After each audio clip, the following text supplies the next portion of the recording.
Haven't talked to you guys in a while, so wanted to kind of check in and see how you guys are all doing, seeing what's happening. How are you feeling? I was um, doing a lot of work on some videos to try to create a more robust platform that my autoimmune support group is on. So if you guys haven't joined my autoimmune support group, you should come on over. It's a pretty fun place to be. Lots of learning about like what are all the different functional medicine strategies we should do. I talk on Zoom for an hour with everybody on Fridays. So that's been pretty fun to just see you guys in person and be able to talk with you and just see what your stories are, what's working, what's not working, who's feeling good, who's having flare-ups. So that's been a really fun thing to do, to be able to connect with you guys and really start brainstorming some good strategies about what you're doing about autoimmunity. And have you actually gotten diagnosed? Because a fair amount of you have not been diagnosed properly, or you have no diagnosis, or you've had a positive ANA and your doctor says that it's not bad enough. It's like this sort of early evolving disease, right? Like you have these markers, you have these symptoms, you don't feel good, you feel tired, you have rashes, your joints hurt. But a lot of patients of mine are getting pretty gaslit by the traditional doctors and saying, this is not bad enough for us to do anything about, especially rheumatologists. So, popping off, DC popping off with a question. Sure. You just got diagnosed with lupus. Okay. So you need to know a lot of things, because this is a condition that can be moving right along, or it can stay really slow. It's one of those things that we want to, it's like can be sort of a runaway horse, so we want to see what can we do to kind of chill out your immune system and calm it down. And what we want to discover is, what are the things that make it worse? Do you have food triggers that you know about? Are you taking vitamin D? I want you to take vitamin D like it's your job. I want you to take it like 5,000 IUs every day. I want you to watch your vitamin D and have it be in a range of like 70, 80, or 90, in that upper range, because vitamin D is an immune system modulator, right? So we need to kind of chill, have it do all the things that are going to calm it down. Sometimes gluten and dairy can be big triggers. Sometimes nightshades can be triggers. We have to kind of figure out what in the world are your triggers. Did you trigger after COVID? Or do you think that it was like a viral trigger? Was it a high stress trigger?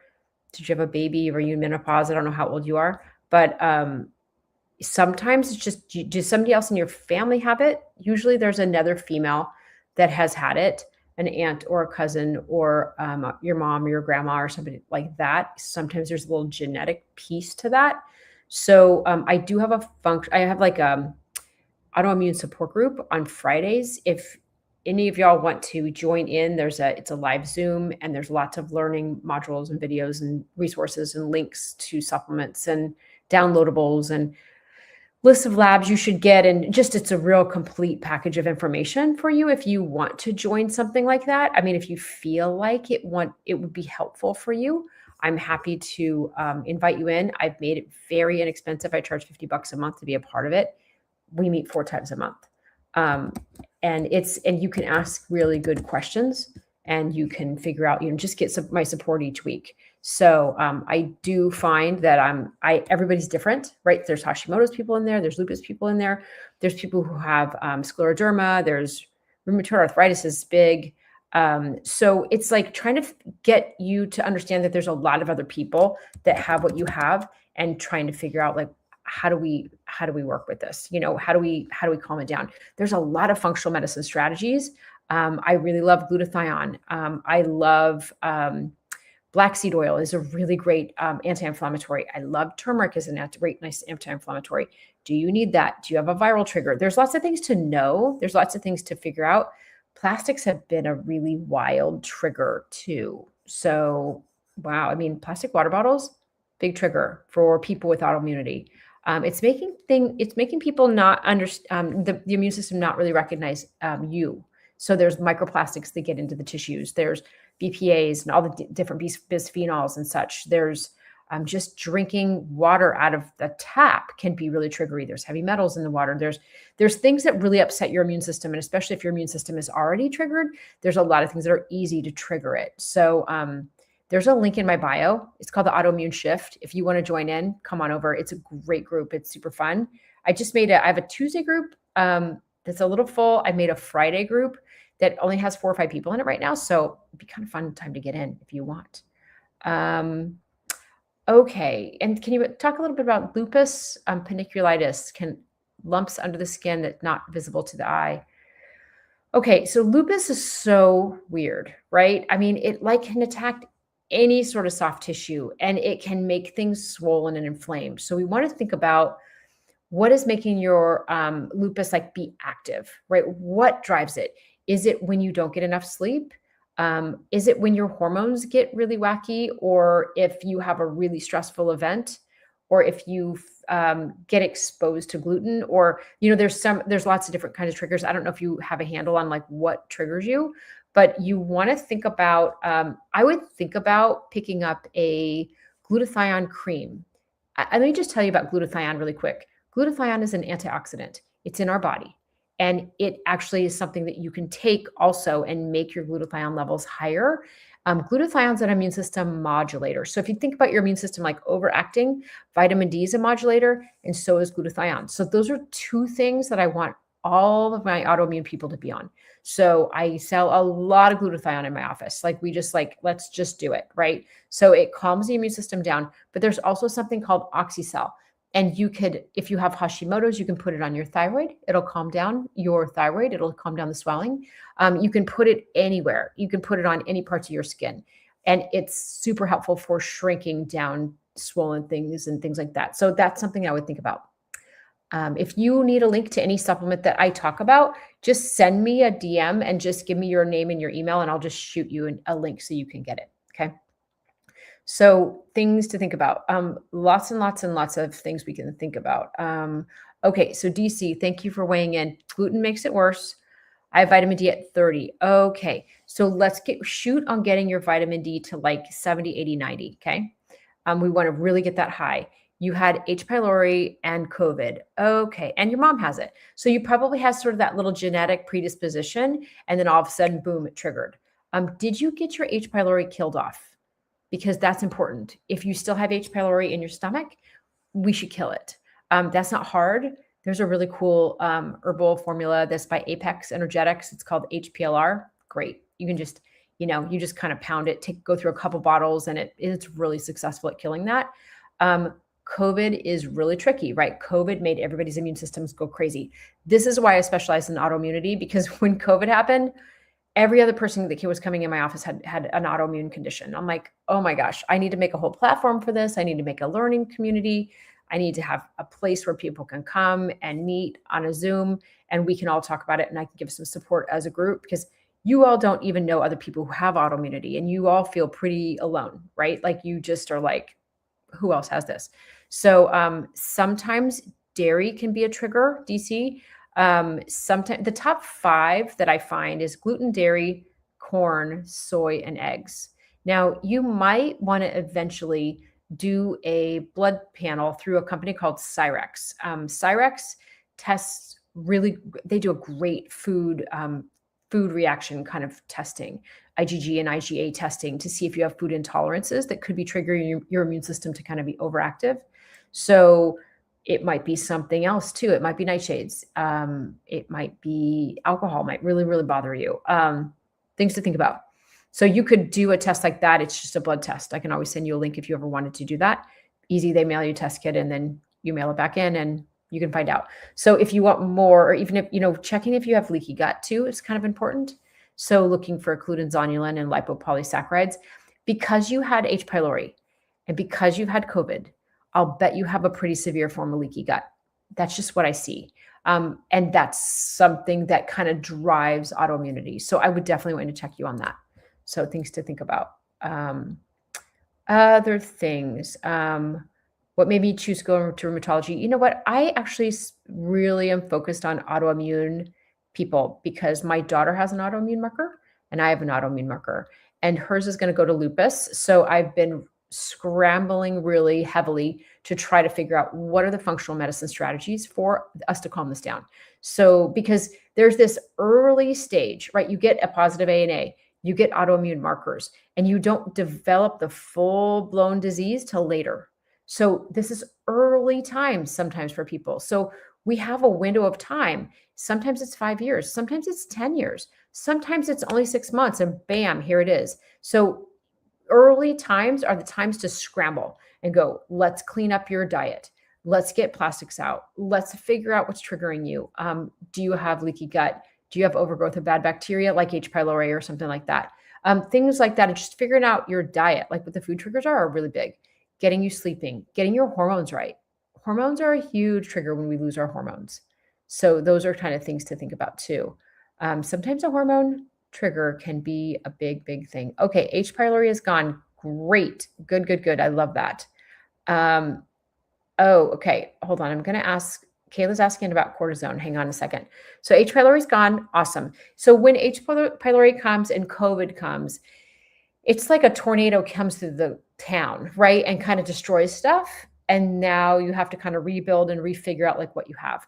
I'd probably check you for leaky gut. I'd probably check you for foods that maybe you're not thinking about that could be triggers. You could also do an autoimmune paleo diet for a bit. And that would be interesting to do to see if there's food triggers. I have a quick question here on YouTube too. Someone says, I just got labs back in the ANA where it's positive abnormal speckled pattern. Had some labs in 2024 and it was negative. Okay, so you want to think about with speckled patterns, sometimes speckled pattern is really not very specific. It could be Sjogren's, dry eyes, dry mouth, joint pain, fatigue. It could be Hashimoto's. It depends on what your symptoms are too. So we want to take a pattern and we want to overlay it with symptoms. And we want to kind of go, what does this look like? How does this make sense? Right? Because it could also say, you could do an ANA cascade, which is like looking at all these specific tissue markers that are more specific than just ANA. And it might show that, oh my gosh, I have Sjogren's. It might also show all I have is ANA. That's all I know. And that's fair. That's early evolving autoimmune disease, right? So that's the beginning stages. This is where a lot of you get, shooed by your doctor or the rheumatologist don't take you seriously. That's where you get frustrated because you're like, I have symptoms. I have an ANA marker. I think it's autoimmunity. And yet they don't, that's a leap, right? That's a bridge you're building, like to full blown disease. That's what you're building. So we want to go, okay, what are the strategies we can do right now to try to calm this down? It's like getting a stage 1 cancer and going, oh, no, we're going to turn this around. Kind of like that, right? So it's kind of a weird thing. It's almost like loading. It's really frustrating. So from YouTube, I'd say get an ANA cascade or get an ENA panel that rules or in or out lupus. You want to get more markers. You could even get an AVISE test, AVISE. That's a company that does specific tissue markers. And if you wanted to get that done, I'd run it through my office. We can easily run it for anybody in the US. If that's something that you want to run. It's an expensive test, but it's like $2,000, but hear me out. If you've paid more than $5,000 for your health, insurance, doctor's appointments, supplements, medications, whatever in the past year, they'll give you that test for $200. Amazing. So who doesn't do that? Like who has not spent that much money, especially with insurance premiums? Crazy. So if you want that AVISE test done, that would be a really interesting thing to do. Get more. We want to know more. Okay. Okay. Newly diagnosed with Hashi's. TSH was 232. Oh my goodness, Sammy. Oh my goodness. Okay. Wow. Okay. So I hope you're on thyroid medication. Amazing. That's going to make you feel a ton better. Did my Crohn's cause this? Okay. So let's talk about that. So when you have one autoimmune condition, it's very easy to get a second one because your immune system's like, I'm going to overact and attack my gut lining. And then it just turns and attacks your thyroid. Like it's already in the over attack mode, right? So yes, it's the chances of getting a second or a third one are higher when you already have one, right? So yes, so we want to think about that Hashimoto's has my heart. Like Hashimoto's has so many funny little specific things that we need to do. Let me run through those really quick. If you have Hashimoto's, this is the moment. I need you to be on vitamin D like it's your job. I want to be on you want to be on like 5,000 IUs of vitamin D. Okay. I want you to eat protein every single meal. I want you to eat meat every meal, especially red meat, because people with Hashimoto's usually have a low carnitine and it makes you really tired. And red meat can make you have a lot of energy. Something to think about. It's not everybody's game, but you can also take a carnitine supplement. You need to take selenium, 200 micrograms every day. That's going to help slow down the thyroid peroxidase that's coming off of your thyroid. Now, that thyroid peroxidase from the destruction of your thyroid can attach to the midline cerebellum in your brain, and it can make you dizzy and have vertigo and feel anxious and feel like when you're in crowd, you're like, whoa, I got to get out of here. So that's something that's brain involved with Hashimoto's specifically. So we should think about getting off of gluten and dairy, blah, blah, blah, blah. And then it runs into all the other autoimmune things. But Hashimoto's has some specificity to it. Remember, I have an autoimmune support group that meets on Fridays. I have a group that's on Tuesdays as well at that 3:00 Pacific. I'm thinking about making one at 4:00 Pacific because I'm trying to capture everybody getting off of work. Right now, I have a Friday one at 11 a.m. So I have like 5 or 6 people in that one right now, building that one. But I just trying to create a couple of groups for you guys because I want you to be able to like watch videos and understand what I'm talking about, learn all the things, have the resources and the links to supplements, get labs when you need it, and hop on a Zoom with me once a week on Fridays or Tuesdays or whatever times works for you guys, and then get some support. Okay. So that's something that I'm building right now. And it's been so successful. I've been really helping everybody get their autoimmunity to calm down. So if you want to join that, I've made it really inexpensive. It's $50 a month. It's in my link tree. Just go to my bio. It says it's called the Autoimmune Shift. I'm trying to get everybody to shift their health one little shift at a time. Doesn't feel overwhelming. And then you calm your immune system down and you figure out what triggered you. Okay. Okay. Cortisol. Oh, Kayla, thank you for weighing back in. You said cortisol was high, then dropped down to 1.1 a week later. And then it was 4.44 and ACTH plasma 15.4. So, okay. Cortisol. We might be dealing with an autoimmune condition toward your adrenal glands. Have you gotten that diagnosis? Your adrenal glands not working right? This is something that takes a long time to diagnose because it's like your adrenal glands are making cortisol and then they can kind of slowly slow down and then they spurt and then they act and they make more and then it's like they take a long time to burn out. So it's a difficult diagnosis to get. So if you have that, you're going to need to be on a low level of cortisone. You just are, because your adrenal glands just might not be doing well. So that's something to figure out. Yeah. I'm sure you feel really tired with that, Kayla. I mean, hello. I'm sure you're exhausted. People complain about high cortisol, but low cortisol, I'll tell you, talk about a wipeout. Sarah wants to know how to fix a leaky gut. Okay, first we have to decide what was the environment that created the leaky gut. Was it really, really high cortisol? Did you have an overgrowth of bad bacteria? Did you have an ulcer? Did you take a whole lot of like Advil, Tylenol medications? Like what caused it, right? That's what I want to know first. Do you have celiac? Are you still eating the food that created the leaky gut? We have to actually make a big shift, right? We have to change what you're eating and how that works. Simple or complex leaky gut is the question.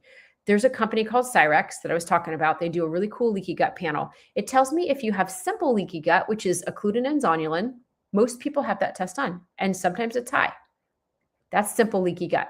That would be, I love like a supplement called Repair Vite. There's a lot of supplements that are like this that are a powder, glutamine, aloe vera, calendula, let's see what else, marshmallow root, slippery elm, mucilagenic amazingness, right? Soothy things, right? Amazing. There's another one that has glutamine and L-carnosine in it. Incredible. I usually pair those guys up and really get that gut healing. Now, there's a second type of leaky gut that's really complex. That means that you have overgrowth of bad bacteria, gram-negative bacteria, gone into your gut. They attach to the wall. They release this thing called lipopolysaccharides. It's like bad bacteria's trash. It gets into your gut. It gets into your joints, makes your joints inflamed, makes you have brain fog, makes you feel anxious. makes your gut feel like terrible. And then it creates this really big, severe leaky gut. So that's a different game. We actually would have to go in and kill the bad bacteria that are in there. And you can find these guys usually on a GI map test. I like those guys. Genova, GI Effects is a good one too. If you have those bad bacteria, we have to stop everything and just kill them, right? Then we have to put you on an IgG product, usually a serum bovine IgG immunoglobulin product that binds up or kind of like sops it all up so you don't feel sick. And then I put people on like what's called a short chain fatty acid, butyrate, acetate, propionate. I like Tributrin from Apex. It helps to kind of seal the gut back up. It's a long process. If you have lipopolysaccharides, if you have severe leaky gut, it can take over a year. It's aggressive. So there's that. So it just depends on what kind of leaky gut you have. Also, we have to just make sure that you're not eating the foods that drove your gut crazy. Make sure you're not taking a acid reducer, making sure you have enough acid to digest your food. It's a complex thing. I got to get moving here. I got lots of questions. Sorry, I'm like just blah, blah, blah. Okay. Oh, yeah. Do I ever see patients who lose their antibodies to vaccines early, like pneumococcus? Yeah, absolutely. You're just not rallying your antibody response, right? So it's hard. You get exposed to something and then you're just not rallying that response. It's called a Th2 response. And so sometimes there's some genetic pieces to this, right? That we don't have a whole lot of control over. Sometimes, your immune system is made out of protein, period. So if you're protein deficient, you're not going to make antibodies. So make sure you're eating enough protein. Like I really try to get women to eat like 100 grams a day, just 35, 30, 35, whatever, work it out. Let's figure it out. Let's eat more protein. That might be helpful. It's not always that though. Sometimes this is kind of genetic. Okay. Jojo, celiac adult son, so constipated. He went to the ER fearing blockage. They cleared him and said Miralax. Okay. There's some cool products on the market that are good for motility. Motility Assist, Motilla Pro. If you need a link, can you DM me and just tell me? I can send you a link. There's one by, what is it? Oh my gosh. It's a company out of Florida. It's in my bathroom. I can grab it. Motility Assist, I think they call it. Motility Assist. Let me see if I can help you figure out the name of it. What company? I love chat. It's like, please help me with, like, my brain feels a little full right now. It's like, where's all the info? Anyway, it's Zymogen. God, hello. Come on, brain. Zymogen has a cool product that has some magnesium oxide in it, which is a super magnesium for keeping the intestines moving. It's got 5-HTP, which helps to increase the serotonin in the gut. Do you know that we make like 80% of our serotonin in our gut? Isn't that crazy? So, which also it helps with the motility, right? Helps that migrating motor complex. It also has artichoke and ginger in it, which is also motility stimulators. That's the best motility product I've seen. I think Zymogen is really nailing it. So anyway, if you need some help with that, you might have to do some Miralax with it, right? You might have to really do a lot of things. You might have to do some more magnesium citrate too. That'd be okay. But there's better solutions than just that. Hang on a second. Patty in Pittsburgh has a question here on YouTube too. Recently diagnosed with Hashimoto's, and on top of that have functional iron deficiency with high ferritin and low transferrin saturation. So much fatigue. What do I do? Oh my gosh, this is such a really great question. Thank you for asking this question. Okay, Hashimoto's, the T4 that comes out of the thyroid controls the acid in your stomach. Okay. It also controls your motility in your intestines. T4 is the kingpin. If your T4 is not high enough, you are not going to have motility. Your acid levels are not going to be good in your stomach. So then you eat meat for a meal and then your stomach just feels like it can't digest the meat, right? And then you go, how come I'm not pulling iron out of my meat when I eat meat? That's where we get iron. It's the most available iron is when you eat chicken or steak or turkey or fish, it all has iron in it. Okay. So we want to make sure that you have enough acid in your stomach. I want to make sure your T4 is at least your free T4 needs to be at least at 1, between 1 and 2. Your free T3 needs to be at least at 3. And your TSH is probably going to be under 1 if you're on medication. Okay. That's what a nice thyroid panel looks like. Now, so on top of that, you've got this thyroid peroxidase coming off, making you feel dizzy in your brain and all sorts of wacky things. But okay, so but if you don't have enough acid in your stomach, you are not going to digest iron and meats well. You just won't. You can't break it down. So you can eat it and then you're not breaking it down and absorbing it. This is just a weird malabsorption thing. So that's what you need to do. We need to, and high ferritin is usually an acute phase reactant. It means that you have inflammation. So high ferritin usually means you have inflammation. It doesn't have to do with anything with iron, which is super confusing. Like, why would they call it that?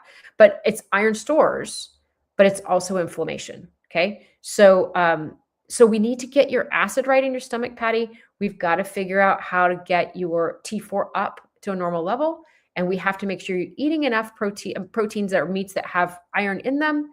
And then we've got to get your inflammation down because you've got inflammation. There's a secondary anemia that you can have, Patty, that's called anemia of chronic inflammation. So that means that like you have a cell that's like a red cell that's waiting for the hemes, 4 hemes, like with iron landing on there.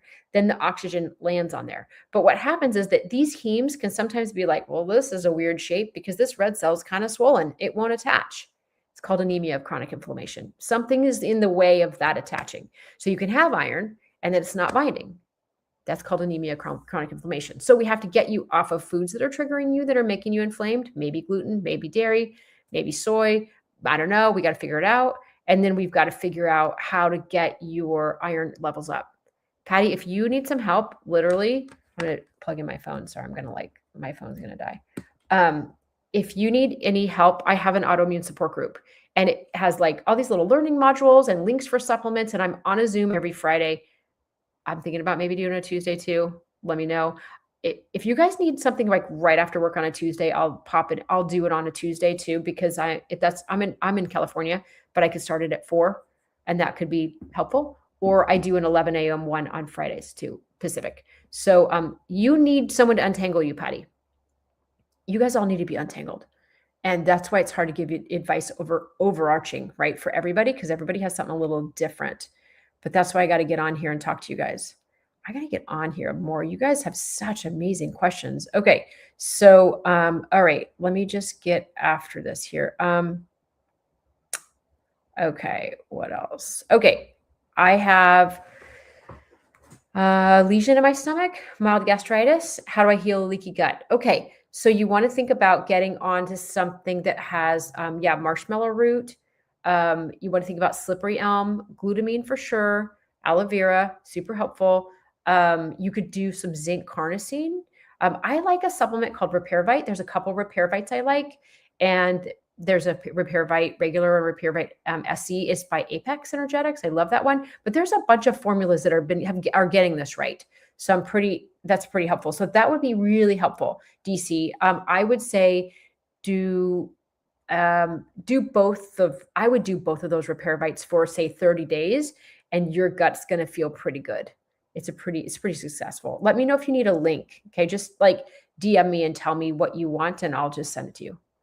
Okay. Positive ANA with a Sjogren's marker. Okay. So you're probably feeling like, you have dry mouth, you have dry eyes, your joints can hurt. You can feel super exhausted. There's a lot more to Sjogren's than just dry mouth, dry eyes. It's pretty invalidating when you say that to people because they're like, oh my God, I'm so miserable. So we need to think about some basics, right? What are the basics? What are your food triggers? I'm going to start sounding like repeating, like a record. This keeps repeating. What are your food triggers? Gluten, dairy, corn, soy, egg are the top 5. Check them out. You can get yourself on an autoimmune paleo diet for a few weeks. Just kind of go, okay, you're going to get off grains, dairy, eggs, nightshades, lectins, which are like nuts and seeds and peas and and peanuts, gluten, dairy. I said that. What else? It's pretty much meats and vegetables, pretty much for a few weeks, and just go, oh my gosh, I feel so much better. And then you go, okay, I'm going to start reintroducing one thing at a time. I mean, I've even had people do it for like 7 days and then reintroduce and they feel a lot better. And you might find that tomatoes and peppers or eggplant, those are nightshades, that might trigger you. You might find that you reintroduce like nuts and seeds, something's triggering you. Maybe it's a peanut, maybe something like that. You might find that that food, anything that you introduce, this is called elimination provocation. Okay. You take it away, put it in. It's a gold standard way of figuring out really what your food triggers are. It's pretty awesome. So that's a great thing to do. I want you to be on vitamin D. I need you to get on vitamin D, and I need you to make sure you're absorbing it. So if you get on vitamin D, let's say you get on a capsule, 5,000 IUs, do it for 3 months, and then go get your blood work checked. Literally, if you do vitamin D through Cash Labs, it's like $8. If you need some help with that, let me know. I can send you a link. Cash Labs are cheap, cheap, cheap. Great way to do your blood work, especially if your insurance is like, I don't know if this is going to charge me, whatever. Great way to do it. So I want your vitamin D to be 70, 80, or 90. If you can't absorb capsules, then you need to get on a liquid. Liquid vitamin D is legit. It's amazing. There's a bunch of companies that are doing really good in oil, liquid vitamin D. Amazing. It's a fat soluble vitamin. So you remember those of you women who have gallbladder issues, you might have a deficiency in the fat soluble vitamins because you're not digesting your fats well. Vitamin A, D, E, and K, those are all fat soluble. So if you have a hard time with your gallbladder, we need to get your gallbladder working a little bit more. This TUDCA stuff is working really well. TUDCA, that's been really interesting on getting people's gallbladders working better. If you don't have a gallbladder, we need to maybe give you something to digest fats better. My favorite one is, let's see, it is Pure Encapsulations. It's called Digestion GB. And it's got like lipase in it. It's got bile salts in it, and it's great. So you just take it when you have fats. You take it with your fish oils. You take it with your vitamin A, D, E, and K. You take it with any kind of fats, any fatty meals. It's great. H. pylori with herbs. Yeah, so here's the thing. There's a lot of herbs that kill H. pylori. So if you want to go the prescription route, you can. It's very effective. So do it however you want, but we want to do a pre-test and a post-test and make sure it's gone. Yeah, we want to kill it if it's there. It can be really dangerous. Hector says 10 hours fasting, morning blood work, 109 glucose levels. How can I bring it down? Okay, so Hector, you know what would be a really great tool for you would be a CGM, a continuous glucose monitor. They have them, you can just order them online. It's cool. There's two of them. There's a Stello and there's a Lingo. One is by Abbott, one is by Dexcom. Doesn't matter. Just get two of them. One of them will last for 2 weeks. So you pop it on the back of your arm. It connects to your phone. It tells you exactly what your blood sugar is. It has a little margin of error. Doesn't matter. This is not rocket science. What you're watching is you're watching what's spiking you and what foods, what meals are spiking you.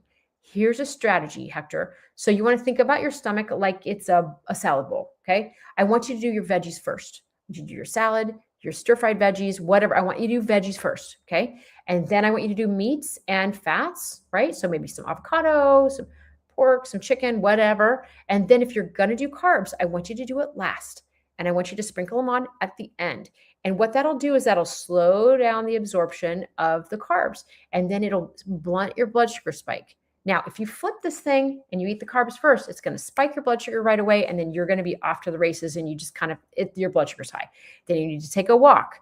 You need to move your body right after a meal and try to get your blood sugar down. But this is such a great informative tool because you can really see how many times you're actually spiking your blood sugar and how shocking that is. So, and how do we revamp that meal to get your blood sugar to be steadier? High blood sugar spikes are a very big driver of autoimmunity.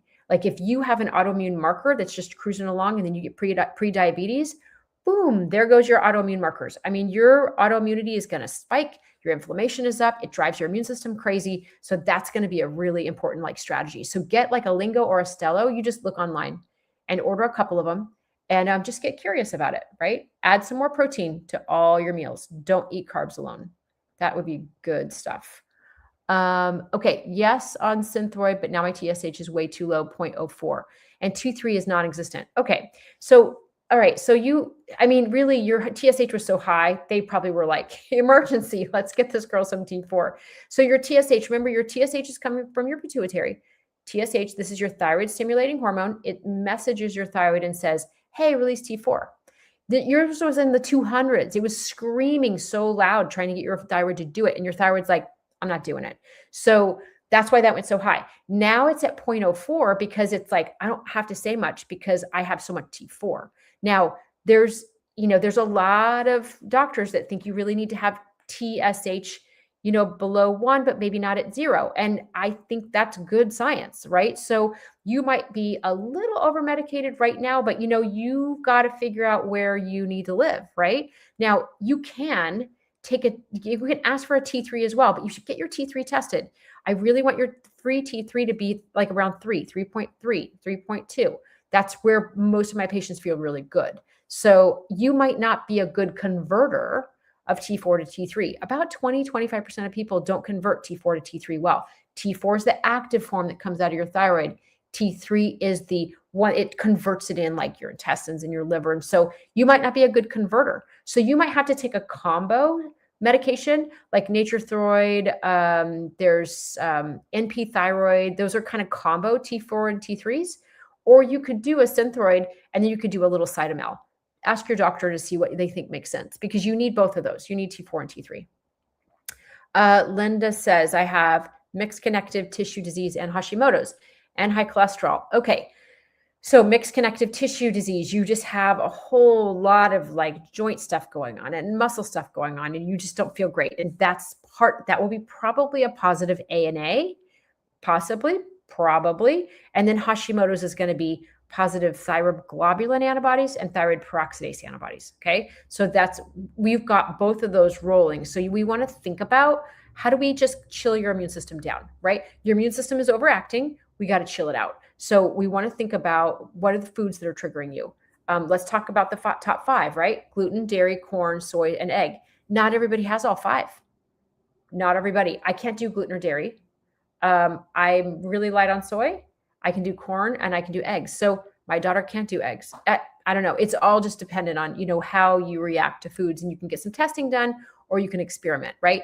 I would really, really get your vitamin D going, right? Let's do that. Glutathione is a universal, amazing supplement that's super helpful. Liquid is the best way to absorb it. If you needed a link, let me know. I mean, capsules can be a little hard to absorb. If you get capsules, I want you to get something called AC glutathione. It's easier to absorb. And you could also take NAC. N-acetylcysteine helps to make glutathione.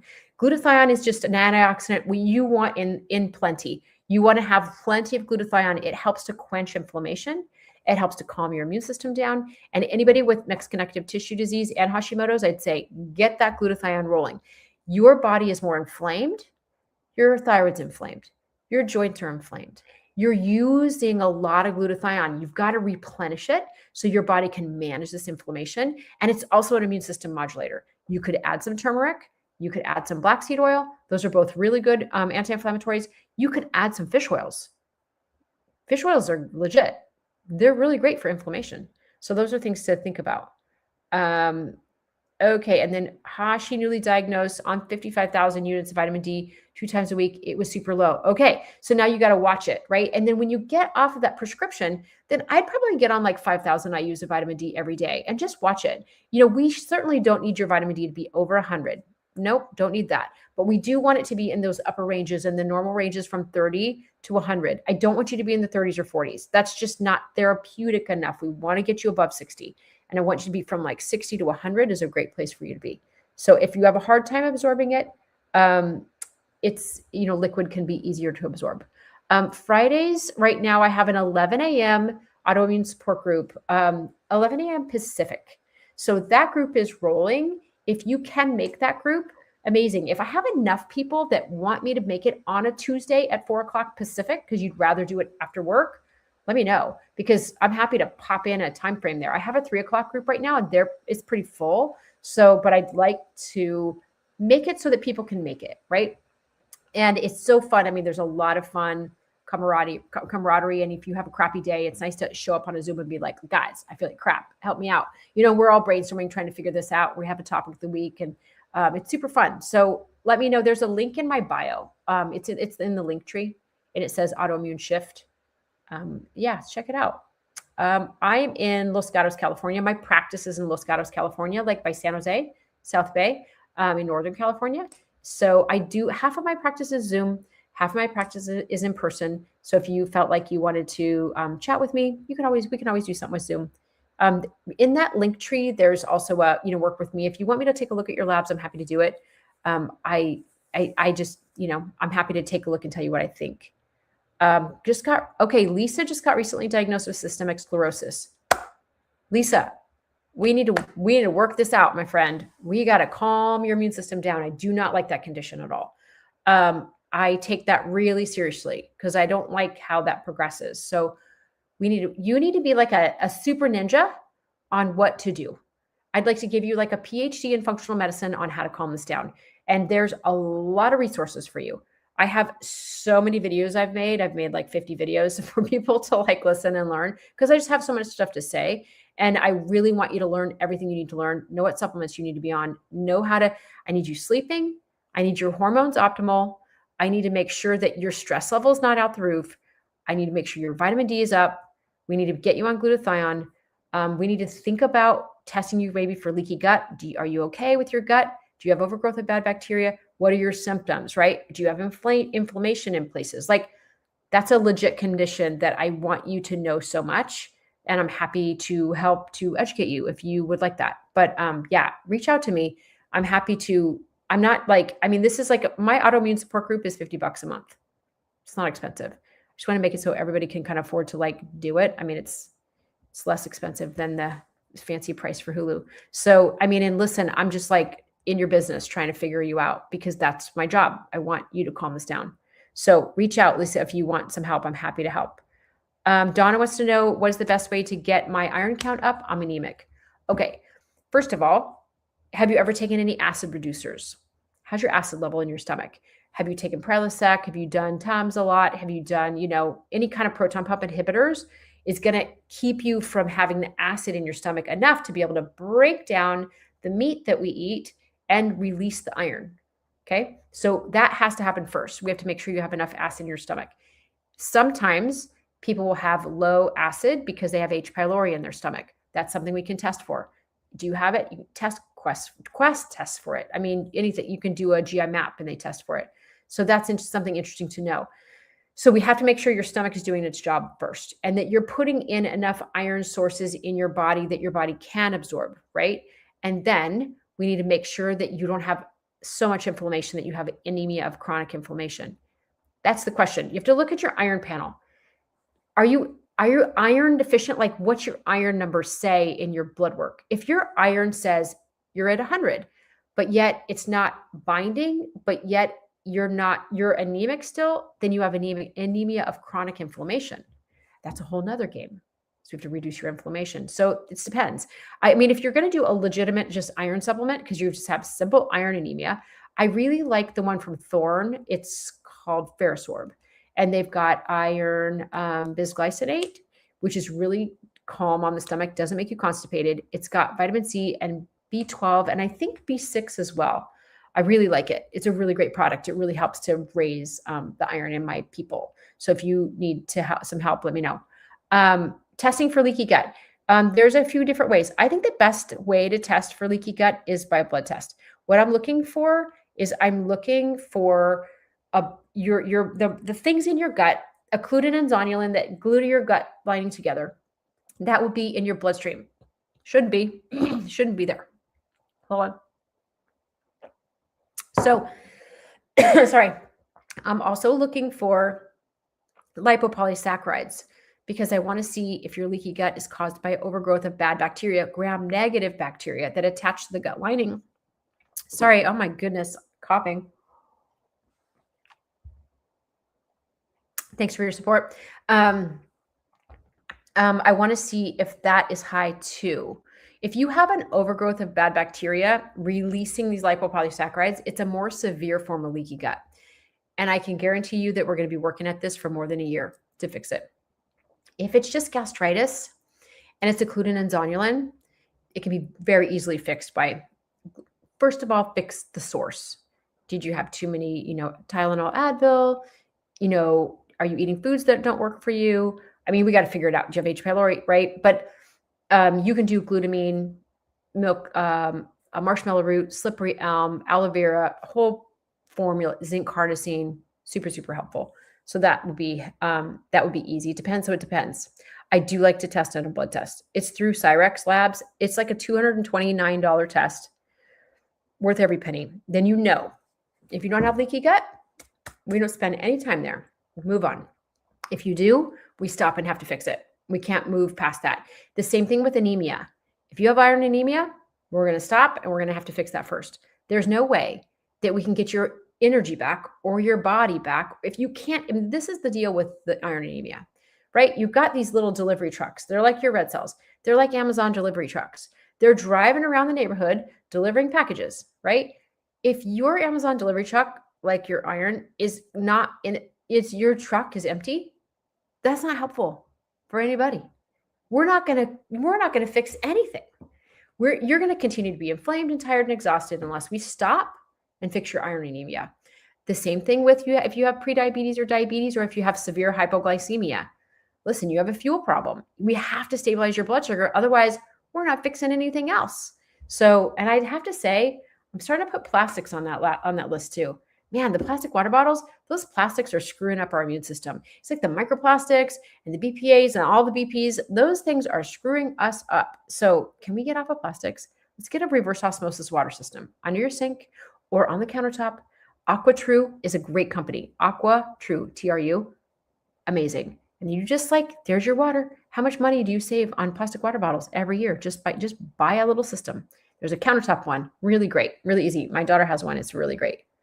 Okay, someone says, all of a sudden, severe dizziness, metallic taste in your mouth, nauseated, and a pain in my right side. Okay, so this sounds, listen, I'm not your doctor, but also let's look into your gallbladder. Let's look at it. Right side, is it painful underneath your ribs in here? Do you feel like it's on your right side? I mean, it could be your gallbladder. If you have, if you have pain in your right side, is it your right chest? Are we looking at your heart? I mean, that's also a consideration here, right? Severe dizziness, we need to rule out the crazies first. Heart things going on, heart palpitations going on, arrhythmias, severe anemias. We need to kind of let's get you checked out on a basic blood panel first. Let's get a doctor to listen to your heart, make sure that all is well. You could also, do you have nauseousness? Is it your gallbladder? Do you eat fatty foods and then you feel really nauseous, like you want to throw up with, I mean, that's a tough question there. We want to just make sure you're safe. Okay. Check in with your doctor. I don't know if you read my bio. Somebody wants to know what kind of doctor I am. So I am a chiropractor. I'm also a nutritionist. And I'm also a advanced functional medicine practitioner. So I have about 1,200 hours in functional medicine training, and I'm also a nutritionist. So, and I'm a chiropractor too. I'm all those things. So I do a lot of work with functional medicine, but I also do a lot of work with just autoimmunity because y'all are really neglected, I feel like, in the medical world. What about IMO? What's IMO? Am I missing something? I don't know. Can you ask that question in a different way? Tell me what that means. I need to repair my gut. I have Hashimoto's. Okay. Yeah, you need to probably figure out if you have simple leaky gut or a complex leaky gut, right? But what would be great is for you to just start with some glutamine, some aloe vera. I mean, there's powders that are all together, right? Repair Vite's one of them. There's a few that are really good. Repair Vite, Repair Gut. There's all sorts of things, right? There's a bunch of them, and they're all really successful. And Hashimoto's, you want to think about making sure your vitamin D is up, making sure you're on plenty of selenium. I'm finding that my Hashimoto's people are also really low in B1, and it's really causing some weird nervy things. So I don't know if that's because you're not breaking down B1 or B vitamins in your stomach. I'm not really sure what that is. A lot of my Hashimoto's people don't have enough hydrochloric acid in their stomach. So that can be impairing on breaking down B vitamins. So yeah, you need some support with your Hashimoto's too. Sarah says, I got the GI map. I do have bad bacteria. Okay. The GI map test. Let me just talk about that. It's Diagnostic Solutions has this test, and it's a stool test, and you can really just find out so much. You can look for H. pylori. You can look for good bacteria, bad bacteria. It gives you a good idea about what your microbiome looks like. All the good guys. That's pretty cool. It tells you how well you digested your food. If you have a lot of inflammation in your gut, it's just a really interesting test. Happy to also send you a link to get that done if you want to get that done. Cool test. Okay. If you have the GI map and you have bad bacteria, it depends on what they are, which ones they are. I'm finding some very good success with a product called, oh, you know what? Maybe that one's not going to work on all the bad bacteria. What would I tell you that would be a broad spectrum enough? Oil of oregano is a great one. Allicin, Allicin, is part of the garlic. That's a really good one for killing. Holy cow, that's great for killing. Berberine is good for killing. Berberine, the GI Microbex by Designs for Health, is a really good broad spectrum killer. I would say GI Microbex and then add one of the two. Add either Allicin or add oil of oregano. That's what I would do. And I would do that for 60 days. I would get aggressive and kill off some of those guys. And then you know what I would also do is make sure you're protecting your good bacteria with some short chain fatty acids. Maybe some tributrin from Apex. It's a short chain fatty acids, helps to grow the good bacteria and helps to seal a leaky gut. So that's another way to fix a leaky gut, is to really get on some short chain fatty acids. Make sure you're eating lots of vegetables, plants. Your good bacteria really love plants. So, okay, someone just started. Oh my gosh, a treatment for estrogen positive breast cancer, not happy. Okay. Oh man, isn't that frustrating? I'm so sorry. That sucks. But you know what? There's ways to repair. Let's work on repairing once that you're through all that, right? Go through all the destruction of handling that, and then let's figure out how to rebuild you, right? These bodies are super crazy resilient. Thanks for the info about protein antibodies. I've lost all immunity to several vaccines, sadly. Yeah, and this could be a lot of genetic pieces for you too. Oh, you're welcome, Charlie. Thanks for being on. Sorry, I'm kind of getting these comments. I'm like, I'm really behind. Sorry. Okay. What if you've had radiation for an overactive thyroid called Graves, and now I'm on tablets? What can I do? So you have to just think about this now. You have autoimmunity. Okay. You have an overactive immune system. Attacked your thyroid. Your thyroid released a ton of thyroid hormone and was too much. So they radiated your thyroid to calm it down. Now you're on tablets. Okay, fine. You're on probably Synthroid. Fine, no problem. But you still have autoimmunity, whether you have a thyroid or not. Your immune system was the problem. Okay, so you want to think about, what are your food triggers, right? Let's talk about those guys, right? Gluten, dairy, corn, soy, eggs. Those guys can be triggers, right? You want to figure out, get yourself on vitamin D. Make sure your vitamin D is 70, 80, or 90, right? Let's make sure that you don't have leaky gut. Let's get your stress levels down. Get your sleep in. Make sure your hormones are good. We have so many things that we want to look into in your environment, like chemicals and pesticides and toxins, and so getting the plastics out. Like, there's just so many things to consider. This is why I made a whole program, because I need to teach you so many things, and I kind of forget to tell you things. So I forget to tell people things, and then they come walking in with like a plastic water bottle, and I'm like, oh my God, what are you doing? You're killing me. So let's get yourself off your plastics. That can be a real big trigger for your immune system too. So lots of things. Charlie says, I take B12 shots. Great. That's awesome. Because sometimes it's hard. Sometimes people will have autoimmunity toward your the little things in your stomach that help you absorb the B12. So so that's why sometimes you got to be on B12 shots. Let's see what else. Sorry, I missed a few of these questions. Had multiple skin issues during including psoriasis that lasted 5 to 6 years. Do you have gluten issues too, and dairy issues? A lot of people with psoriasis have food issues. Sometimes it's a lot of bacteria in the skin too. There's some autoimmunity kind of tangled within that. There's often an autoimmune something going on with psoriasis. It can be kind of a red flag for me. And I think, I think I have livedo reticulosis in my legs, and it appeared a few months ago and it never left. Yeah. So that can be something, this is something that's a symptom that can make things look a little spider, like a little veiny and stuff on your legs. And sometimes there can be a little bit of an inflammatory component to this, sometimes not. I would definitely make sure that you're exercising on the regular. We want to get lots of nitric oxide in there, open up your blood vessels, get some blood flow going on and down in there. Make sure you're not being too sedentary, because we want to make sure that you have a lot of blood flow, because we want to bring in good nutrients into these areas and really change the tissue. Because if it's not really healing well, then, or it's not changing, we want to change the game. Maybe some fish oils, maybe some turmeric, get some anti-inflammatories are going on. Lucy says, I have Hashimoto's. Okay, let's get you off of gluten and dairy, see if that helps. Let's get you on some vitamin D. Let's get you on some selenium. We want to make sure that your thyroid numbers are good. A lot of my Hashimoto's patients that come in, their T4 is too low, their stomach acid's low. So when your stomach acid goes too low, you can get a lot of overgrowth of bad bacteria, right? Because the bacteria just come in from your food and just go straight into your intestines. There's no barrier. It's supposed to get burned off with your stomach acid, but it's not. So yeah, so that can be an overgrowth situation. You can have slow motility because your T4 is really low. Your intestines aren't moving. So again, you overgrow bad bacteria. There's so many of these conditions, like they roll into other conditions, right? I mean, you get your inflammation and then you get iron anemia and then you can't absorb B12. And it's just all, this is where we have to do, I really like to run good complete blood work panels on people so that we really see what's going on, right? Because sometimes you just don't know unless you're testing, okay? So I'd say ask for complete blood work. If you can't get complete blood work, let me know. I can send out requisitions for cash labs through Quest. That's not hard. That's easy. Rupa's made that really easy for us. There's a company called Rupa. I just put in your name and your email and send you a link and you just go get your blood work done. And if I want to do all the things I ever want to run, including hormones, all the autoimmune markers, iron, D, inflammation markers, the whole thing, it's like $250. It's just, sometimes it's cheaper to do all that than even go through your insurance. So things to think about.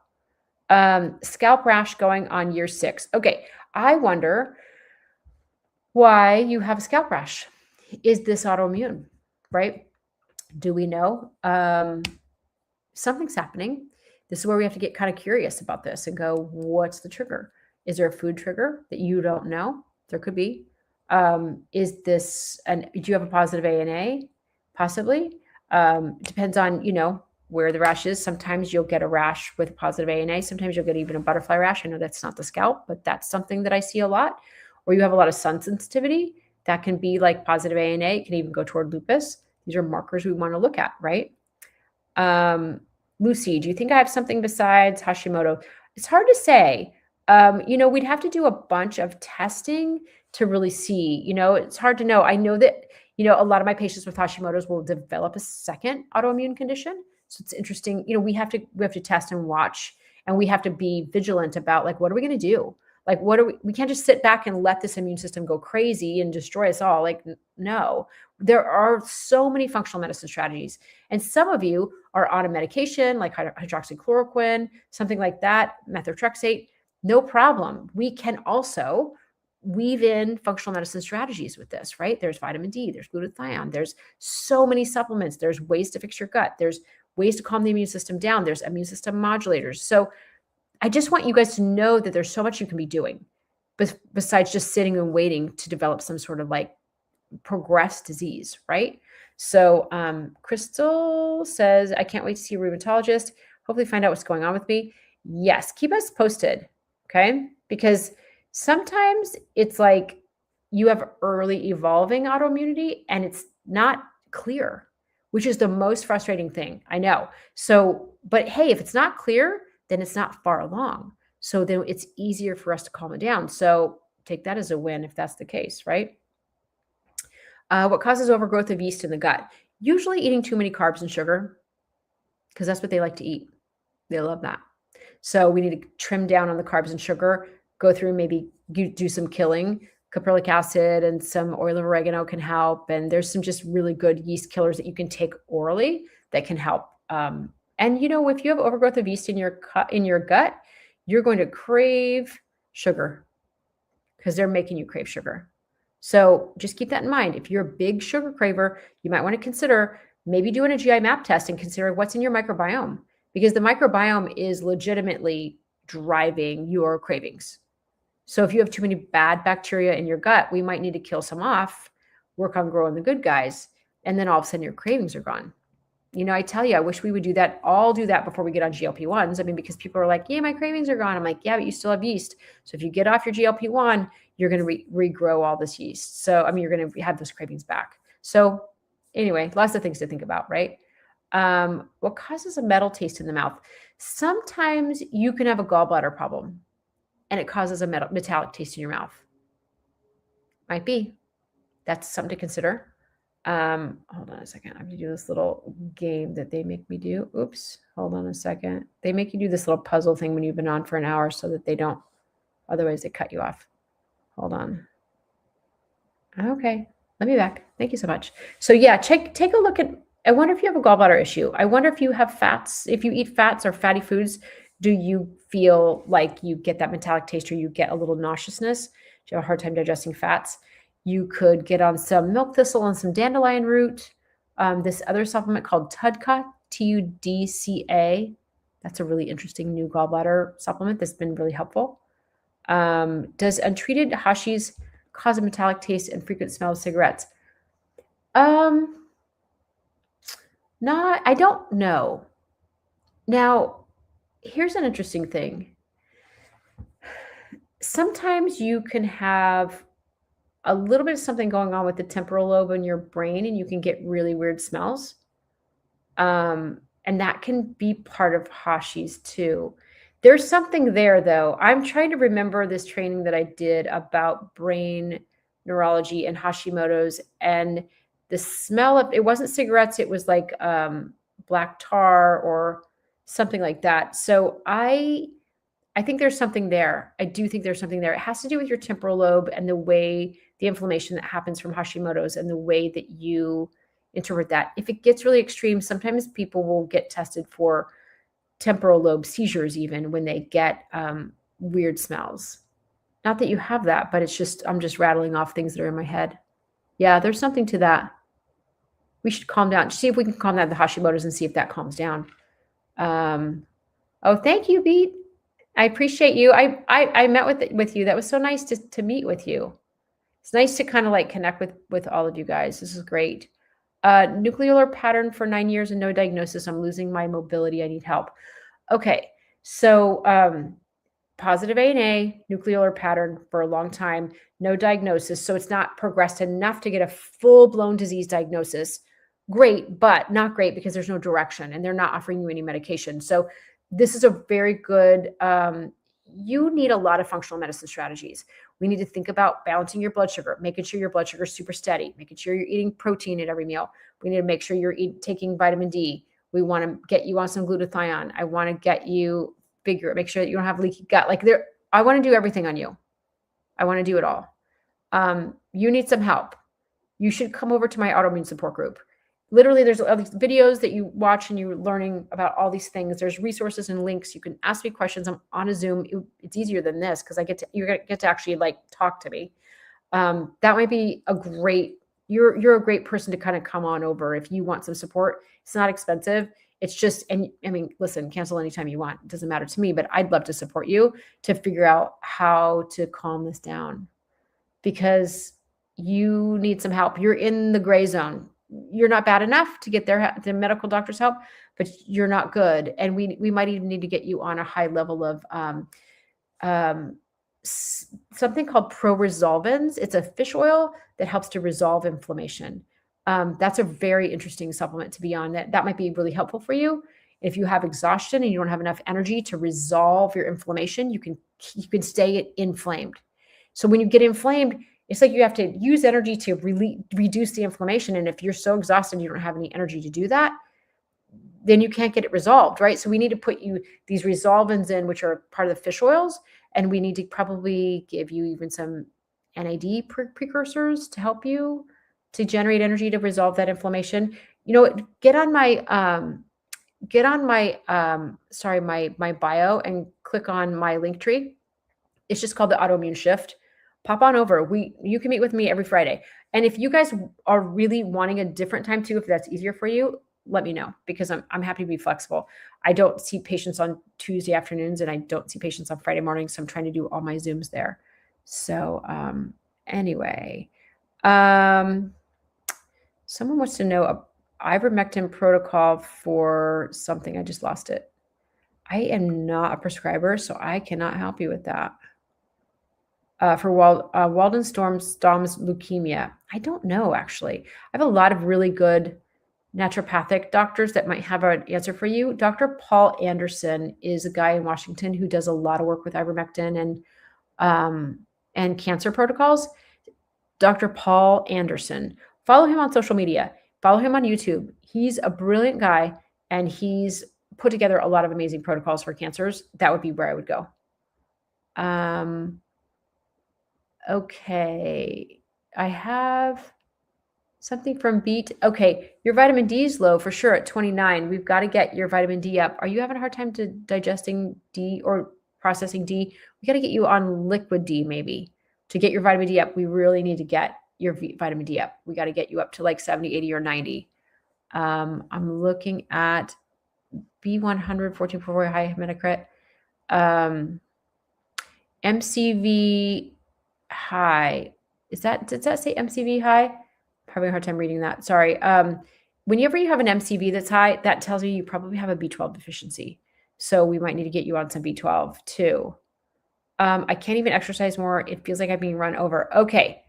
Dilly dallied. I love your name, by the way. That's great. Yeah. So here's the thing.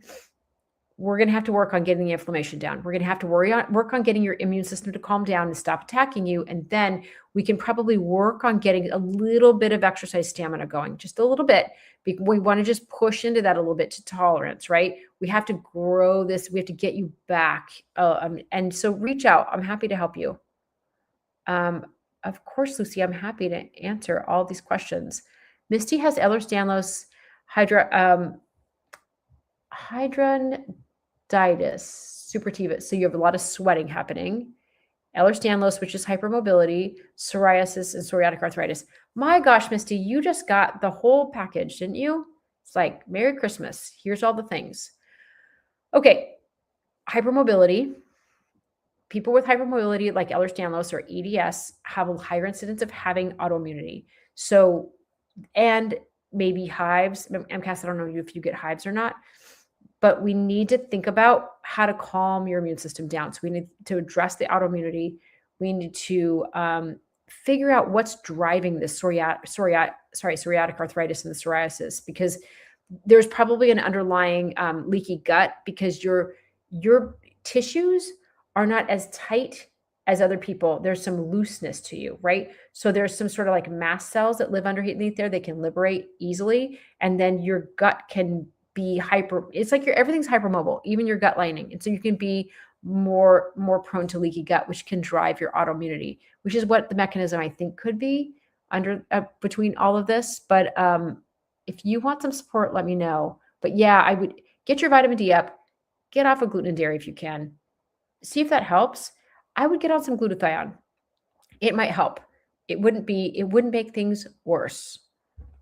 B says, I'm concerned that my calcium is not going to my bones, only to my brain and my heart. Okay. So we need to make sure that your vitamin D is going to be taken with vitamin K2, D3 with K2. And if you have a hard time absorbing it, I would use Quicksilver's. Quicksilver has a really good one that has D3, K2. It's a liquid. Just do a couple pumps in your mouth. It's 5,000 I use every day. There's a few other liquids that are available, but definitely do the D3 with the K2 if you're worried that your calcium is not going into your bones, only into your brain and your heart. Yeah, it gives the calcium some direction on where to go.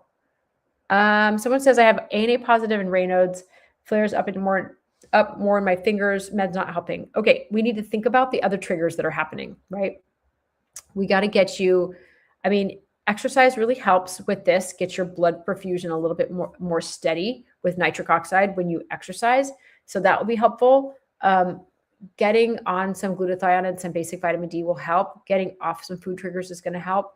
You need different strategies. Yeah, the meds aren't going to really help that much. They help in some arenas, but some of them, they just don't. So reach out if you want to join my autoimmune shift group. Come on over. It's a good place to be. There's lots of learning happening, and I can support you every week. Okay, regarding my scalp rashes on the back of my scalp and neck, I found no gluten allergy or celiac.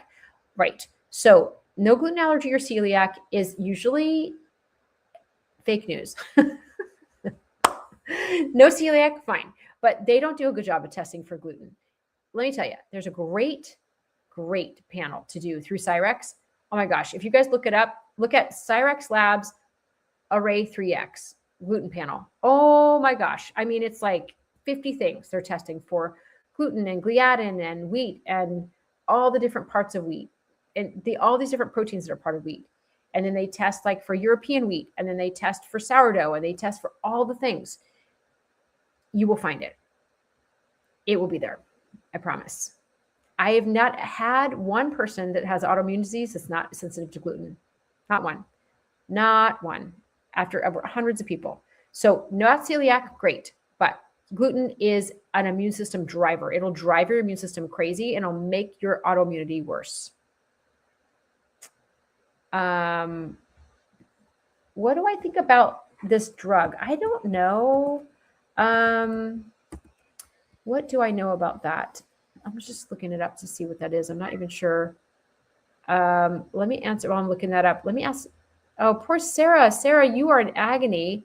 Been in bed since 2020, except for doctor's appointments and tests. Girl, you need some help. We need some help here. I'm just looking at this. You need some support. We need to figure this out. We need to figure out how to try to start calming this down. If you want to reach out to me, I'm happy to help you dive into this and help you troubleshoot this. You know what? I don't know. Oh, it's a monoclonal. Okay. PCSK9 inhibitor. Okay. So that's you're lowering your cholesterol. I've had some patients that have had really good success with these PCSK9. What are they? PCSK9 inhibitors given to them from their cardiologists, and they've not caused a lot of side effects, surprisingly. So, yeah, I mean, I think that's great. Sarah, I want to just give you a big hug and tell you there's hope. There's hope to calm this down. Okay. If you want some help, please reach out. Just reach out. Connect with me somehow. Just go through the link in my bio and let's figure this out. Okay. I'm happy to help you figure this out. Can an autoimmune disorder mimic untreated PCOS with a low positive ANA pattern and other signs and symptoms? Okay. Trying to figure out how that would work. I mean, untreated PCOS, we're going to be dealing with like high insulin, high blood sugar, high testosterone, wacky, maybe non-ovulation. Now, PCOS type things with all of that can drive inflammation and can drive an autoimmune disorder. But I'm trying to figure out how to loop that autoimmune disorder back into a PCOS situation. I would say I would tackle this with getting your insulin down. I would tackle it with getting you on protein and making sure you're steady blood sugar, maybe getting on a CGM, working on that and seeing if we could change this over time, getting your insulin sensitivity back, working with some maybe berberine, working with some alpha-lipoic acid, working with some glutathione, things like that. And then seeing if we could calm that autoimmunity down, getting some vitamin D in. I think that it might be the other way around. If you have PCOS is driving your ANA probably. Okay. I probably have to get off soon because I have to go make dinner. I've like abandoned my husband. I'm like, bye, I'm going to go get on a live. I'll only be just a minute. Then like an hour and a half later, he's like, hello. So let me see. Let me just answer a few more questions. Raynaud's as well with swelling fingers along with rashes and horrible gut, including gallstones. Okay. Yeah. So you've got a lot of autoimmunity rolling, right? So, and gallstones. Oh my goodness. Okay. Something's going on there with your gallbladder and gallstones, and your gallbladder might not be working that well. So it's like not squirting and, you know, the bile, and then you're not breaking down fats and you're not absorbing fats. So you might be vitamin A, D, E, and K deficient because of the fat soluble vitamins. You might not be absorbing vitamin, like any omega-3s. So like this is a downward spiral. We got to pull you out of this. So we got to figure out how to get your digestion in order. We got to figure out how to make sure your acid level is good. You might have to take some gallbladder support with meals to break down your fat, like a pure encapsulations digestion GB maybe with your meals with lipase and bile salts to try to actually just break those fats down. That might be a good place to start because you're not going to absorb your vitamin D if your gallbladder doesn't work. So we got to figure that out. And DC, do you have any recommendations for probiotics? You know what I would do, DC, is I would actually get on a short chain fatty acid instead. Because if you have some overgrowth and you have some, you have some gastritis and some things like that, I would think about, firstly, short chain fatty acids are like butyrate, propionate, acetate. There's one called tributrin that's by Apex that I love a lot that helps to grow the good bacteria. Okay. So that's like a miracle grow for your good bacteria. Then if you wanted to add a probiotic, the one I really like right now doesn't seem to be bothering people with overgrowth is Pendulum's Metabolic Daily Pro. It's a little bit pricey, but it's legit, and you really notice a difference after about 30 days. So I like the way that they're formulating that probiotic. If you want a link, let me know. Also, my people in my autoimmune support group, just FYI, give everybody a 20% discount on all their supplements. So you can order them for your full script, order them cheaper, access good professional grade supplements, because you guys need to have good professional grade supplements. So you'll have a portal, you'll be able to order supplements that you need. You have me on a Zoom. You've got all sorts of resources and links and downloadables that you can print out like a lab form list for your doctor and say, I want to get all these labs done, or, whatever. There's lots of resources in that platform. So I'm just trying to make it really like legit for all you guys to get some support that you need. Hiatal hernia. I do some structural work with hiatal hernia. Like I'll literally get up and like pull that stomach down and get that down, really do some sort of body work around that. I do a little bit of that. That's pretty successful. On year 3 of long COVID, but better at still dealing with 2 to 3 days of crash after activity. Okay, you got to be really, really careful, Bronwyn, on how much exercise you do. Let's just do a little bit of exercise each day. I would really love to check you for severe leaky gut with that many years of long COVID.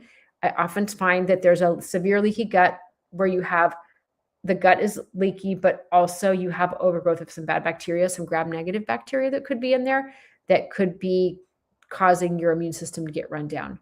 So that, and then listen, your immune system went down, right? So now the bacteria go, parents are gone, let's have a party. Like they overgrow like crazy, and then you have to manage them too. So that's some untangling, Bronwyn, but I have probably 17 people in my office right now that I have moved them through. They're about 80% better from their long COVID. I have some that have completely recovered. There's some strategies, even through some peptides that we could think about that are really helpful with healing the gut. BPC 157 has been a game changer for healing leaky gut for some of my long COVID patients. So let me know if I can help. Oh my God, Sammy, that's awesome. I'm so glad I said that. Metallic smoke smell, and she has temporal epilepsy. Thank you. That's great. It's funny. I did a functional neurology course. I did about 100 hours in that. So I have all these sort of brain things that are sort of floating around in my brain. Brain things floating around literally in my brain.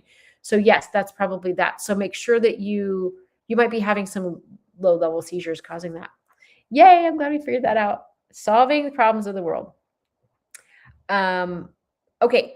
This is a great question. Christy has a great question. I've had a thyroidectomy 3 years ago. Is it possible to still have antibodies without a thyroid? So first of all, we want to think about the immune system is still overacting, and it attacked your thyroid. You took the thyroid out. It lost its target tissue. It's still overacting. Okay. So, but sometimes there's little bits of baby parts of tissue still there, little tiny bits, and they might still be having antibodies toward that. You want to run other autoimmunity. You want to run an ANA markers, an ANA cascade or something like that to make sure you don't have other autoimmunity brewing. But I'd say I would be suspicious about your immune system, and it just kind of figure out how to attack something else. Okay. Okay. I should probably wrap this up, you guys. What if I told you I had AGUS? Is that a form of blood disorder? I have had a couple of patients that have had this. Is it AGUS or MGUS? AGUS? I don't know what AGUS is. I know what MGUS is. I don't know all the things, though. I try to know all the things, but that came along with a cancer, but it's not for everybody. It doesn't. Yeah, I don't know if that's my niche, really. I try to stay in my niche, right? Try not to go too crazy about going outside of my niche. But Heather says, I have a rare blood cancer. Can I donate blood? Probably not. I don't know. I don't know. Barney wants to know recommendations for bad memory loss due to being in a diabetic coma at the end of 2021. Barney, holy moly. What the heck? Okay. You and I should have a conversation, Barney. I do a lot. Oh my gosh, how did my cat get in here? Hi. My cat is in here. That's so weird. I don't know where she came from. Sorry. Okay. We want to think about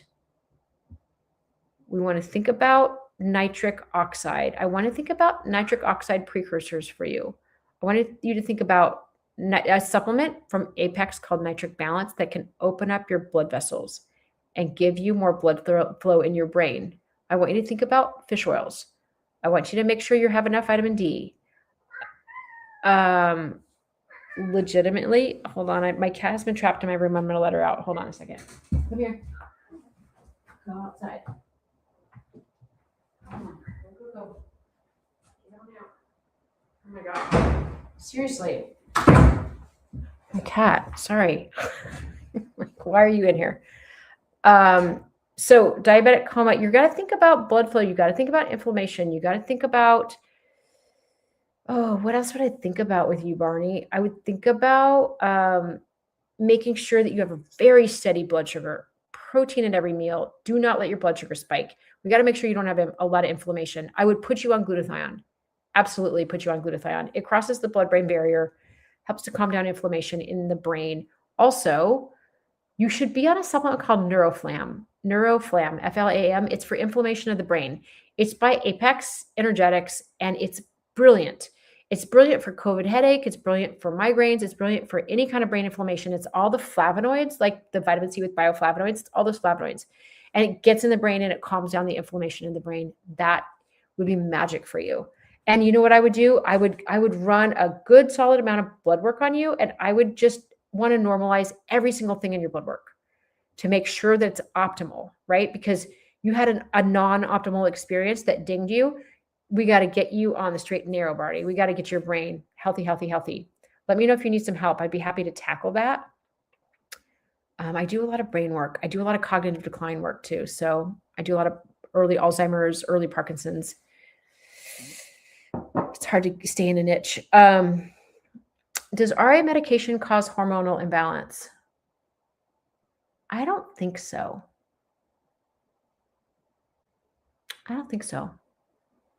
But there could be a mechanism in there that I don't know about.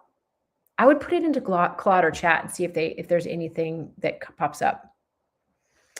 I would say we're talking about gluten issues. I would cut it out. You know what? Here's the best experiment with gluten. Cut it out for a couple weeks. And then on a Saturday, eat a bunch of it and see how it makes you feel. That's a great test. Cyrex Labs at CYREX. Take a look at that. Yeah, I think that you might have a gluten issue and they're not catching it. I find that a lot where people are like, I got tested for wheat and it was negative. I'm like, I don't care. Do this test and it comes up positive. Not everybody's sensitive. But when you have autoimmunity, it's pretty high sensitivity rate. Oh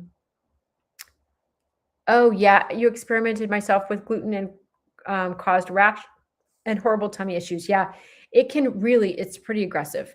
And oftentimes people that are sensitive to gluten are also sensitive to dairy. It's weird. It's not all the time, but it's a lot of the time. I'd say it's like 80% of the time because gluten and dairy have similar protein structures. They look the same in their protein structure, like their little amino acid chain. And those proteins look like the proteins of our body. Isn't that weird? It's the dumbest thing alive. Like, how did this happen? So when you eat gluten and dairy, often your immune system's like, is that yourself? Is that gluten? Is that dairy? Or is that myself? It's called cross-reactivity and molecular mimicry. It's dumb, but it's the thing. So that's why people feel better off of gluten and dairy. And it sucks. But, listen, I say dig a hole, bury a little gluten and dairy, and have a little funeral. We actually did that. You are very welcome. Okay. Yes. Okay, good. You have an appointment with a rheumatologist in 2 weeks, horrible rash, inflammation, joint pain, and fatigue. Okay. So find out if your condition needs to have medication, right? That's why you're there. If they say no, that's great news. Come to me. I'll tell you how to do the functional medicine strategies to calm it down, and hopefully you won't need to be there. right? So don't take it as a loss if your rheumatologist blows you off and says, you're not bad enough for me. Okay, go, yay, I'm glad. I'll go see Darla. She'll help me. And we'll calm it down. Okay. So just know where you are on this spectrum. Is it early days or is it more progressed? If it's more progressed and you have a diagnosis, then we really need to get on top of it because you're really rolling and we got to calm this down. Okay. So if I have inflammation mainly of the sacrum and SI joints, what would be the diagnosis? So osteoarthritis negative from an ortho, you want to make sure, okay, listen, I work with a lot of joints, right? So oftentimes people have sprained SI joints. Fair. I put an SI joint belt on them. They feel better. It heals. Life is good. Sometimes it's ankylosing spondylitis. Okay. That's AS. You can look up ankylosing spondylitis. They'll test you for a genetic marker called HLA-B27. That's something to look at. If you have that and you have really inflamed SI joints, this might be something, it's not even an ANA positive thing, but it's considered autoimmunity. It's like an autoimmune inflammatory thing, something to consider. So we want somebody to kind of rule that out, okay? Because then they would put you on some kind of medication to calm your immune system down so it doesn't attack. And sometimes that's necessary because if you're having ankylosing spondylitis, it can fuse your joints. Like it's like no bueno. Like we have to calm that down. Okay. Okay. Lots of things going on here. Okay. So Chicken Diva, Gen X. I love this. Oh my gosh. Lots of things going on, including Hashimoto's autoimmune connective tissue disorders. Okay. So first of all, if you really want to know, come join my autoimmune support group. I have videos on all of these things. It's like a choose your own adventure videos. Like you'll learn so much. But I'll tell you as like a quick little snippet. I would get off of gluten and dairy. I would even go on an autoimmune paleo diet for a little bit, just to see if you can calm your immune system down a little bit with food. I would get on vitamin D, like 5,000 IUs every day. I would get on turmeric every day. I would get on fish oils to calm down inflammation. I would get on glutathione. Glutathione is legitimate. And then I would kind of take a look at your blood work. You got to look at your blood work and go, what's out of range? Is my blood sugar too high? Is my hemoglobin A1C too high? That's a driver, big driver, big. If you're pre-diabetes, you're just driving your autoimmunity. They go hand in hand. They go up. So we have to calm your blood sugar down. That's part of one of the modules I talk about. Everybody gets on a blood sugar monitor. We figure this out. We want to make sure that your inflammation is down. But so many tips for you. Get off of plastics. Get sleep. I cannot calm autoimmunity down unless people are sleeping. If you can't sleep, we got to figure it out. We got to figure out how to get you sleeping. So many tips for you. Okay. Most blood work is good. Amazing. So, but I would do more blood work. I would run your B vitamins, make sure you have enough. I would run your vitamin D, make sure it's 70, 80, or 90. I would run with thyroid peroxidase being high and Hashimoto's, I would say make sure you're on selenium. I would get on black seed oil. Black seed oil has been really great for Hashimoto's and calming down the inflammation in the thyroid. That's been pretty cool. I do treat people out of state, and it depends on how much time we want to spend. If we want to spend an hour, I charge $300 an hour. If I do 30 minutes, it's $190. That's why I do an autoimmune support group that you pay $50 a month. Then you get me for that. And it's in a little group and we go through all these videos and you have resources and links, all that stuff. So yeah, I treat everybody out of state and that's fine. I'm happy to talk to you. I'm happy to answer your questions. I'm happy to put you on my support group. I've got a couple of them going. I'm just trying to make room for everybody because it's been really, really fun to kind of work with people and work with them every single week. It's almost like an AA meeting, like it's an accountability week, right? How are we doing with gluten? How are we doing with our vitamin D? What's working for people? Are we sleeping? How are our hormones? What's going on? People are having hot flashes, whatever. People had a baby. They're having a flare up. What did I do? I had a flare up. Let's figure out what your diet, it's like a group think, right? I mean, this is a support group that is important for people because if you're going to make changes, you've got to have support. You have to have someone there to support you. And also just be accountable, right? Like, I'm going to do some things. I'm going to make some changes because otherwise 5 years goes by and you're like, I didn't do anything, right? And my blood sugar stayed high and I stayed inflamed and I feel like trash. So I just want you guys to feel better. And I want to help you put the puzzle pieces together so we can figure this out. I'm going to be on some podcasts soon. I'll be letting you guys know what those are so you can listen to me. And we're going to do some long form talks. If you want longer form talks, I'm doing a lot of longer form talks on YouTube. So pop over there. If you have a topic you want me to talk about, I'll talk about it forever. So just tell me what to talk about and I'll talk about it on YouTube. Okay. I'm into just sharing all the information. So can you just let me know if I can help you guys? I got to hop off and go make dinner at 8:15. And my husband's like, listen, you got on at 6:15. What's your deal? So anyway, I'm glad you guys got on. I'm so happy to meet you guys. I'm happy we solved a few problems, give you guys some marching orders. Reach out if you want some help. Just go into my bio and just go into my link tree, pop on the autoimmune shift. If you guys have opinions about when you guys want to meet, happy to change times. And we're just like, we're accommodating. This is the formation time. I've only got 5 or 6 people in my Friday group. We can shift the time. So just let me know. I'm happy to include all y'all. Okay, so great to see you guys, and I'll see you so soon. Okay, I'll try to get on. I'm going to get on tomorrow night too. Okay, all right, see you so soon.